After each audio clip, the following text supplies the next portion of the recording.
beginning in 1942, we saw a rapid expansion of Commerce Clause jurisprudence, something called the substantially affects test. And this is really central to what's going on with the mandate today.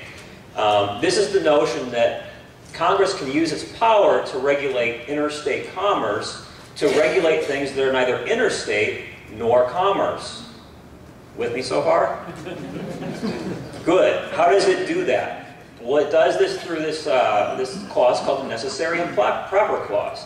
The Necessary and Proper Clause exists so that when Congress can establish a post office, it also has the power to buy a postal truck, you know, or a donkey or a horse back in the old days. Whatever it is, set the salary, the wage of the Postmaster General. Make these kinds of rules attendant with enacting one of its commerce powers. So the challenge that we have at the federal level is really a Necessary and Proper Clause challenge, because clearly we're not talking about commerce here. Everybody agrees on that. We're talking about whether the individual mandate is necessary and proper to the regulation of commerce through forcing you to buy government-defined insurance. So the key question that the court's going to face is it proper? Now that's going to be very important for understanding why what we're doing here in Ohio is so important. And I would submit to you that there is a significant chance that the court will find that in fact this method of force is not proper, because the spirit of the Constitution is important in this debate. State sovereignty is important. You look at areas that are traditionally reserved to state law, and regulation is less likely to be upheld when it is reserved to state law, and there's a whole boatload of case law indicating that the regulation of healthcare is something that has typically been reserved to the states. The patient and doctor relationship has been reserved to the states. And so when you look at all this case law, you see a number of reasons for believing that the individual mandate is not proper for doing what it attempts to do. What we do with the Healthcare Freedom Amendment, in fact, is to go further and to really address this more thoroughly. So I want to again come back to the state issues, then go to the Necessary and Proper Clause, tell you how that works, and then move on to due process, which for the two people who were sleeping the last time that we did something on the entire Constitution, we actually left off at the 14th Amendment. I said, who wants me to talk about the 14th Amendment instead of taking questions? And nobody wanted that. Everybody wanted to ask questions about Obama's birth certificate, and you know, whether he was a citizen or not. I don't know. Obviously, he's not a citizen. I don't like to ask these questions. But no, I have no view on that. So that kind of got off kilter. So we left off with the 14th Amendment. So we'll close down there. But I want to get into these state issues.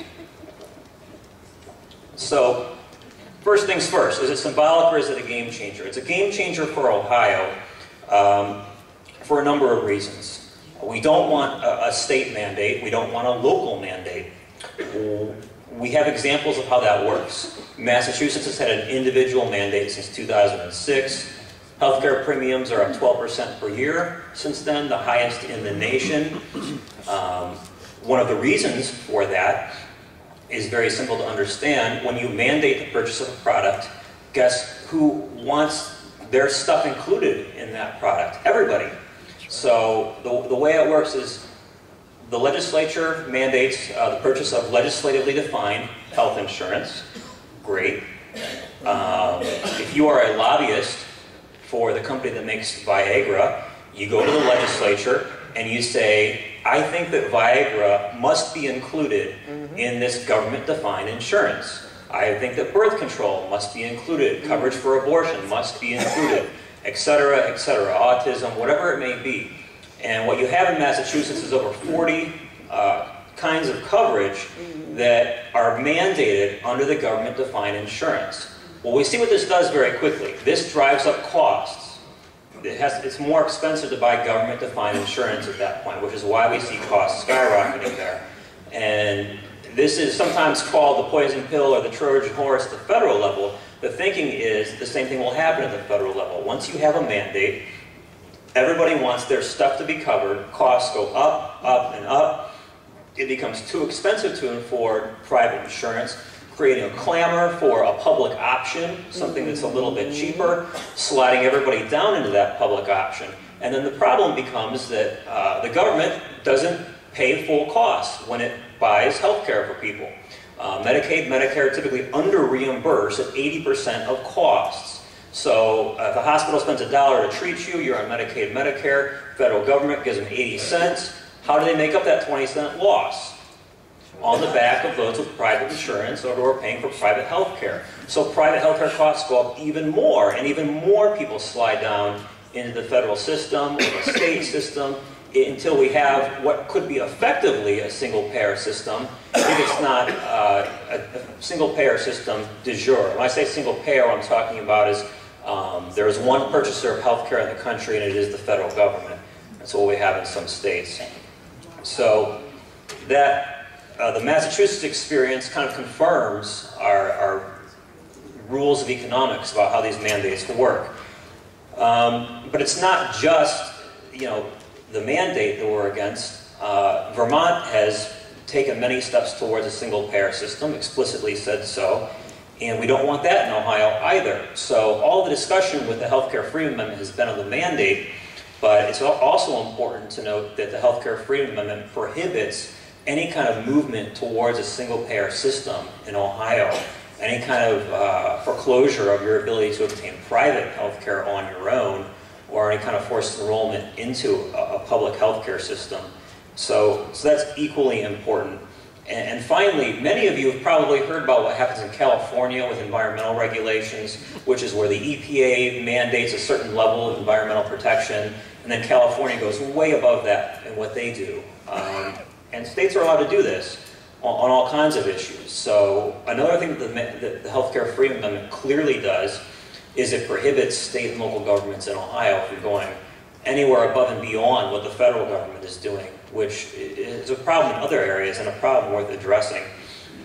And as I mentioned, there are a few other things that this clearly does at the state level. So these exchanges are going to be implemented. You can ask Governor Kasich next week what he's going to do with his exchange. The states don't have to implement exchanges, but if they choose to do so, they have tremendous leeway in choosing what these exchanges look like. So you could find that you are compelled to participate in a healthcare exchange pursuant to Obamacare, unless you pass the Healthcare Freedom Amendment, in which case you will not be compelled to participate. Why is all this important? Because we don't want our state being the lapdog for Obamacare. That's right. We don't want our state officials enforcing Obamacare. A number of other states have already indicated they're not going to enforce it. We do not have that commitment yet from our governor, but we want to have that commitment, and if we don't have it, we don't need it if we have the Healthcare Freedom Amendment, because our Constitution will prohibit our state officials from being this servant